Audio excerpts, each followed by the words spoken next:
प्रशंसा को अहंकार का सूचक माना जाता है, लेकिन आत्म प्रशंसा का जब झूठा प्रदर्शन होता है तभी उसे अहंकार माना जाता है। ऐसा अनुभव है कि अगर आत्म प्रशंसा सकारात्मक यानी पॉजिटिव हो तो उससे काफी लाभ होता है। प्रशंसा सबको अच्छी लगती है और हीन भावना से शरीर और मन को काफी नुकसान होता है। मैंने बच्चों को पढ़ने के क्रम में अनुभव किया है कि बच्चों के अच्छे गुणों की अगर प्रशंसा की जाए तो बच्चों में काफी प्रगति होती है। उसी प्रकार मनुष्य अपने अच्छे गुणों की प्रशंसा करे तो उससे काफी लाभ होता है। अगर मनुष्य प्रतिदिन अपनी आत्म प्रशंसा में यह कहे कि मैं एक अच्छा आदमी हूँ, नैतिक जीवन जीता हूँ, क्रोध नहीं करता, दूसरे की निंदा नहीं करता, मैं एक सुंदर व्यक्ति हूँ, मेरा शरीर स्वस्थ है, मेरी आंखें सुंदर हैं, शरीर के सभी अंग स्वस्थ हैं, तो मन के विचारों से आप वैसा ही बनने लगेंगे। ऐसा इसलिए क्योंकि विचार से मन और शरीर दोनों प्रभावित होते हैं। दूसरी ओर अगर अपने बारे में बुरे विचार मन में लाए जाएं, हमेशा हीन भावना के विचार मन में लाए जाएं, तो जीवन में काफी अंधकार पड़ जाता है।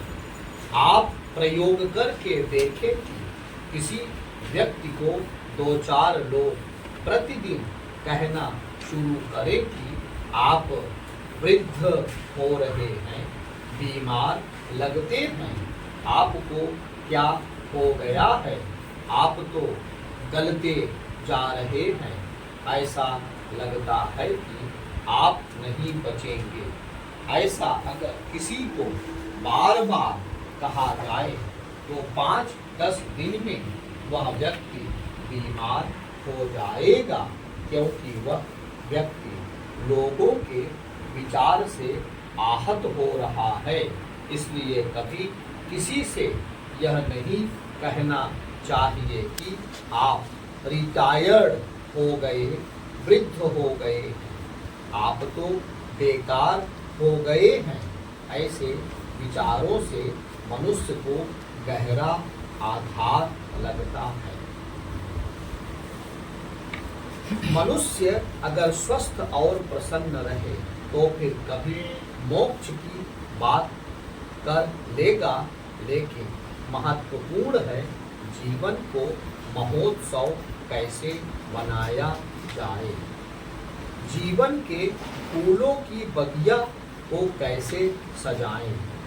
दुख और सुख तो हवा के झोंके हैं, दोनों हमारे जीवन में आते हैं, लेकिन जो लोग दुख और चिंता को पकड़कर बैठ जाते हैं वे जीवन भर दुखी रहते हैं। इस दुख को धक्का मारकर बाहर निकालना चाहिए। यह तभी संभव हो सकता है जब हम अपने मन में अच्छे विचारों को रखें और बुरे विचारों को बाहर निकालें। आत्म प्रशंसा जिजीविषा है, जीवन से प्रेम करने की विधि है। प्रकृति के विधान में क्षमा का प्रावधान नहीं है। प्रकृति को विधान अपने अनुरूप चलता है, यह स्वयं से संचालित है, किसी अन्य के द्वारा नहीं। जो इसके विधान का पालन करता है उसका लाभ होता है, और जो इसका उल्लंघन करता है दंड का भागीदार होता है। जैसे खेत में बीज बोया जाता है और उसके अनुरूप फसल मिलती है, ठीक वैसे ही प्रकृति के खेत में कर्म का बीजारोपण होता है और भाग्य व प्रारब्ध के रूप में उसकी ही फसल उगती है।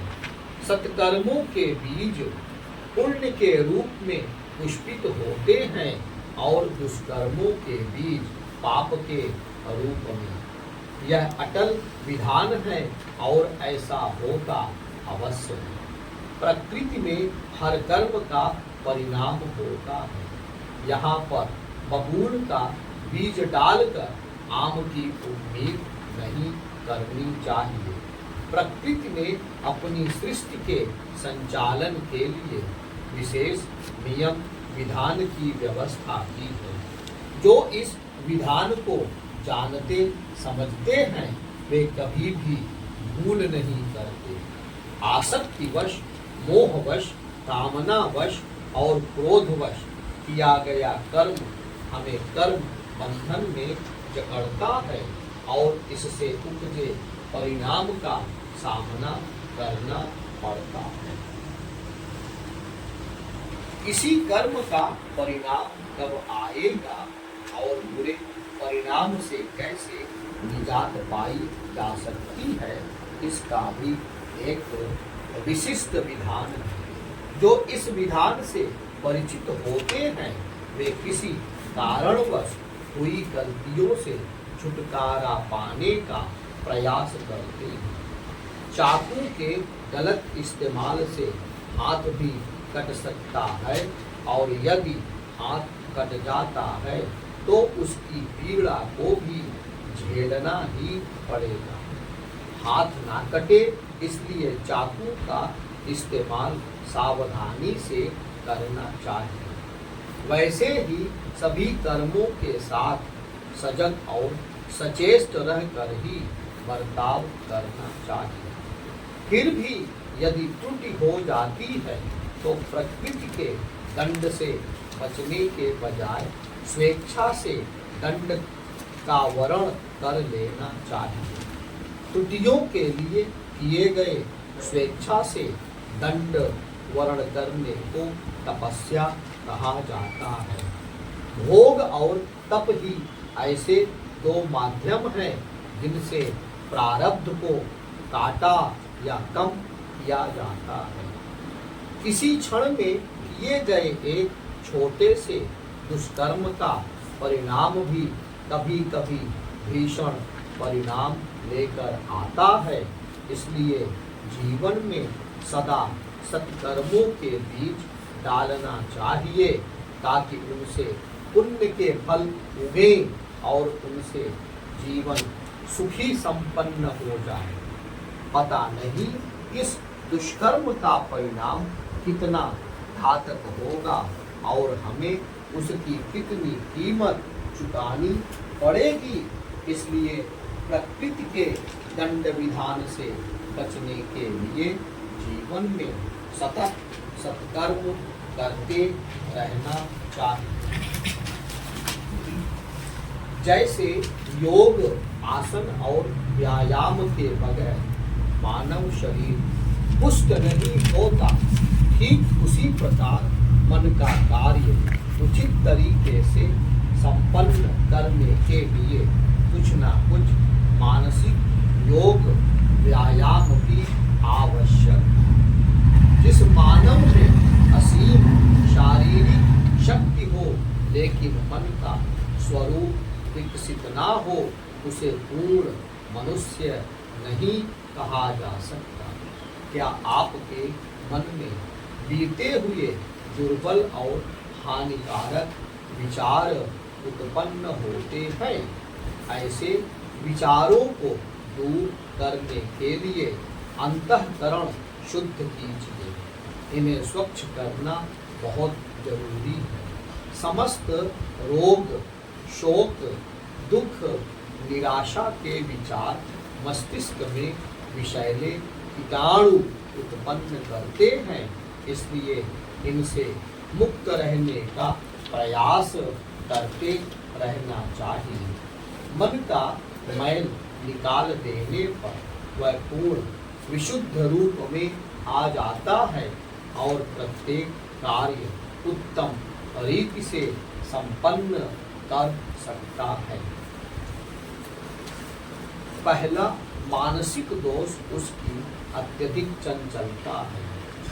स्वभावतः मन चंचल है, किंतु उसका रंग बिरंगी तितली की भांति एक फूल से दूसरे फूल पर मंडराना गलत है। कोई तत्व विशेष विचार या भावना को ले लीजिए, वह चाहे जैसा शुष्क क्यों ना हो, उस पर मन की समग्र वृत्तियों को एकाग्र कर दीजिए। मन कुछ समय उपरांत भागेगा, किंतु आप संयम द्वारा उसे बांधे रखिए, विचलित ना होइए। इस क्रिया से मन में दृढ़ता आती है। मनन करना मन का श्रेष्ठ नहीं, सर्वश्रेष्ठ व्यायाम है। आप सारे दिन किस प्रकार के विचारों का चिंतन मनन करते हैं, किन किन विभिन्न वृत्तियों भावनाओं में दिन गुजारते हैं, अपने मन के दृष्टा अंतरपूर्ण परीक्षा कीजिए। शास्त्र कहते हैं कि जो मनुष्य अपने विषय में तुच्छ विचार करता है, वह भयंकर मानसिक रोग से पीड़ित है। एक ऊंची भावना मन में लेकर उसी विषय में निमग्न होकर विचरण करें, उसी से आत्मा को स्नान कराते रहें। शुभ विचार से द्वेष, घृणा, ईर्ष्या आदि का उद्भव नहीं होता। निरोग मन बनाने के लिए अपने ईश्वरीय तत्व को प्रकाशित कीजिए। आपके मन का प्रत्येक अणु ईश्वरीय तत्व से अनुप्राणित है। ईश्वर के मार्ग प्रकाश में अवरोध न डालिए। अध्ययन, मनन या साधना के समय यदि मन को दृढ़ता से एकाग्र चित्त न किया जाए तो उसका फल प्राप्त नहीं होता।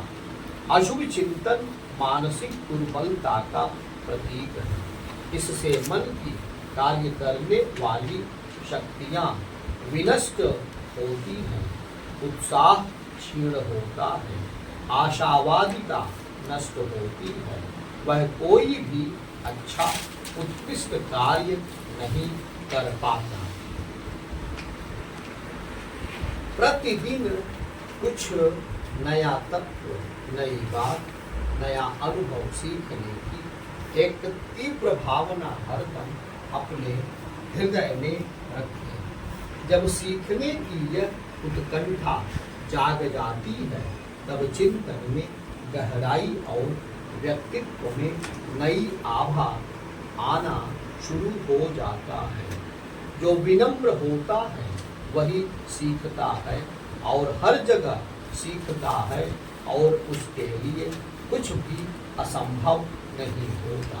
सीखने की इस मनोवृत्ति से आपके व्यक्तित्व में एक ऊंचाई के साथ गहराई भी होगी, जिससे आप और अधिक आकर्षक व लोकप्रिय बन सकेंगे। जो व्यक्ति अपने जीवन में नए ज्ञान और नए अनुभवों का समावेश नहीं करता है, वह कभी आगे नहीं बढ़ पाता। आचार्य तुलसी इस युग के एक महान धर्म नेता और विचारक हुए।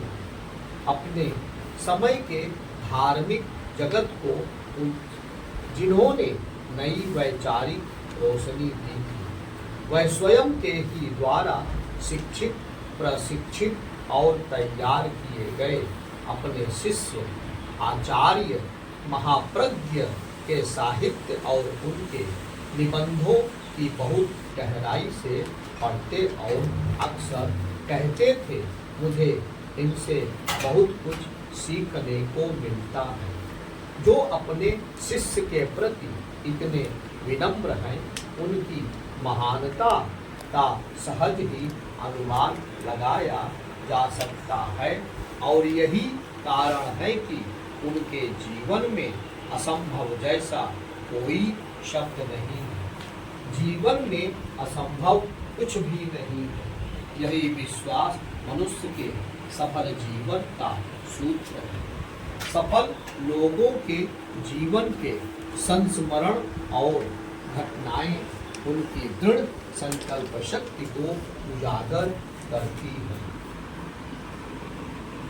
मनुष्य के संकल्प के सम्मुख देव दानव सभी पराजित होते हैं।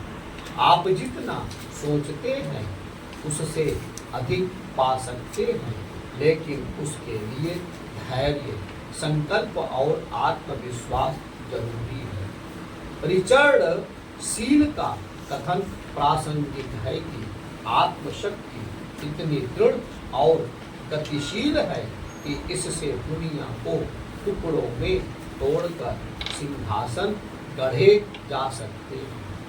दुनिया में सबसे तीक्ष्ण बुद्धि के माने गए अल्बर्ट आइंस्टीन की सफलता की कहानी ऐसी ही आत्मशक्ति की बड़ी मिसाल है। उन्होंने विज्ञान की कई अनसुलझी गुत्थियों को सुलझाया है।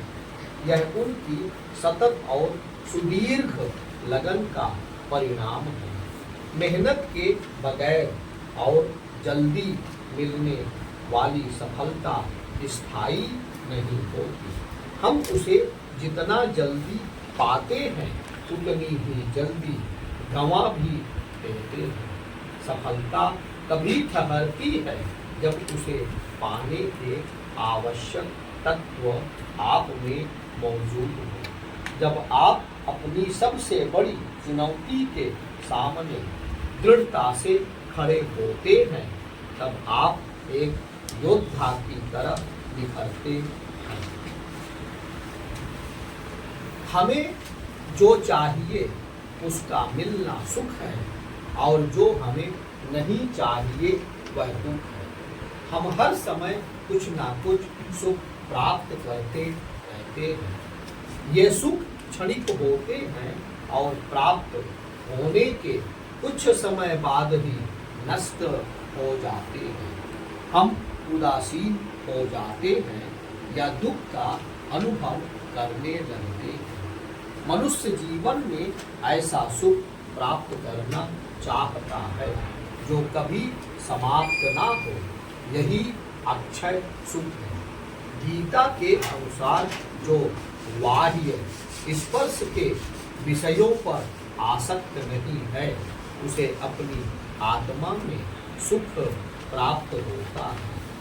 ब्रह्म के साथ अपनी आत्मा का योग करने वाला वह मनुष्य अक्षय सुख को प्राप्त करता है। इस परम सुख को प्राप्त करने के दो उपाय हैं। पहला उपाय विषयों के भोगों से अनासक्ति और दूसरा परमात्मा